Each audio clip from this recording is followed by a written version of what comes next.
저한테 많은 분들이 요청하십니다. 청약단지 분석할 때 자금 계획도 해달라고요. 다른 유튜버들은 많이 하는데 왜 안 하냐고까지 말씀하십니다.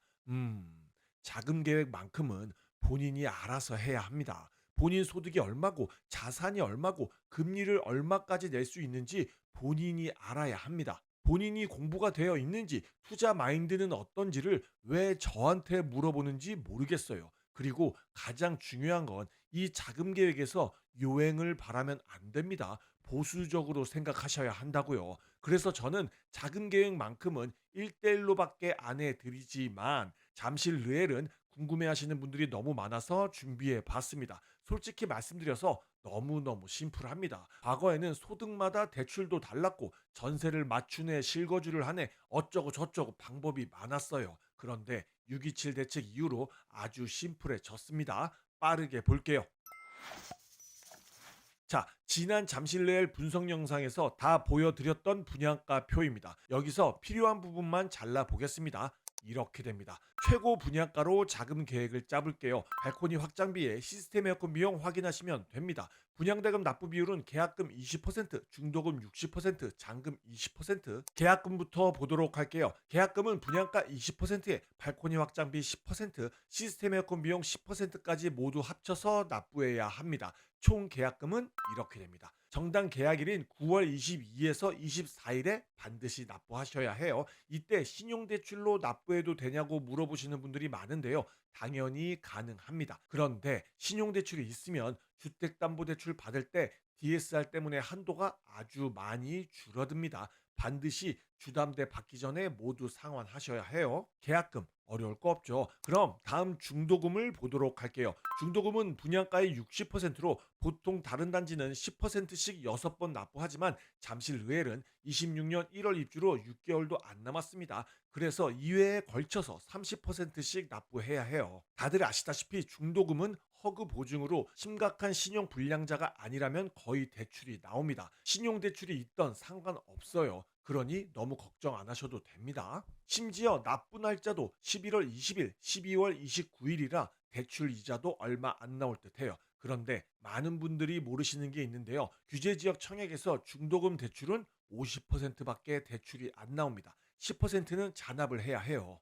중도금 2회차 납부일인 12월 19일에 10%를 잔압해야 합니다. 안 하면 어떻게 됩니까? 잠시 르에 날리는 건가요? 아닙니다. 계약금 같은 경우에는 기간 내에 납부하지 못하면 자격을 박탈당할 수 있지만 중도금 10%는 납부하지 못했다고 해서 자격이 사라지지 않습니다. 법적으로 분양가의 몇 퍼센트 이상 냈으면 자격이 쉽게 사라지지 않아요. 단 납부 못할 시 연체료를 당연히 내야겠죠. 기간이 짧아서 연체료가 아주 많지는 않겠지만 이번 잠실 르엘은 중도금 10% 잔압할 현금 없으면 안 되는 거 아시죠? 자금력이 되시는 분들이 청약을 해야 하기 때문에 대부분 잔압하실 것 같기는 합니다. 자, 중도금까지 설명이 끝났는데 역시 어려운 거 없죠. 이제 잔금 20%를 설명드릴 건데요. 잔금 20%라고 하지만 20%가 아니죠. 새로 다시 계산해야 합니다. 어렵지 않으니 잠시만 집중해서 잘 들으세요. 이렇게가 최고 분양가의 발악비, 시스템 에어컨 비용을 더한 최종 분양가입니다. 여기서 소득이 어떻게 되든 간에 최대 받을 수 있는 주담대가 6억 원이죠. 최종 분양가에서 6억 원을 뺀 금액이 이렇게 됩니다. 이제 궁금한 게 있으시죠? 주담대를 최대 6억 원까지 받을 수 있는데 도대체 소득이 얼마나 돼야 6억 원까지 받을 수 있을까요? 네이버에 금융계산기라고 검색하면 다 나옵니다. 연소득 1억 원, 주담대 6억 원, 주택담보대출 기간 30년, 6.27 대책에서 이것도 30년으로 제한했습니다. 금리는 임의적으로 4%로 했어요. 상환 방법은 원리금 균등, 스트레스 DSR 3단계 적용. 결과를 보면 이렇게 됩니다. DSR이 약 40.88% 나오네요. 월 이자는 약 340만 원 정도 되고요. 세대 소득 약 1억 원 정도 되어야 주담대 6억 원 받을 수 있습니다. 다시 돌아와서 잔금 납부할 때 최종 분양가에서 6억 원을 뺀 금액이 있으면 될까요? 아니죠, 아니죠. 계약금이랑 중도금 10% 냈잖아요. 그 금액도 계산해 드렸습니다. 짠! 중도금 10%를 잔압한 경우와 안 한 경우 둘 다 계산했어요.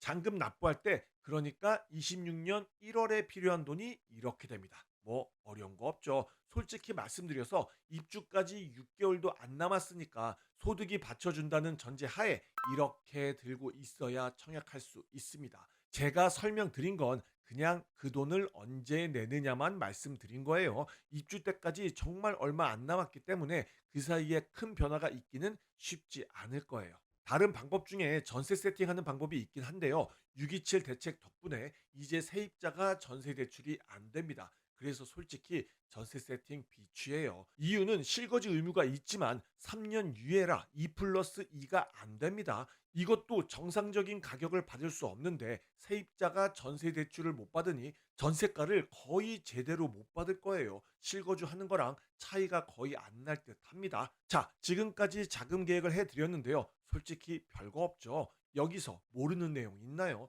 이 자금 계획은 뭔가 특별한 방법이 있지 않습니다. 그러니 본인의 상황을 정확하게 인지해서 청약하시길 바랄게요. 오늘도 돈 근육 키우는 하루 되길 바라면서 지금까지 돈 근육 허벅지였습니다. 감사합니다.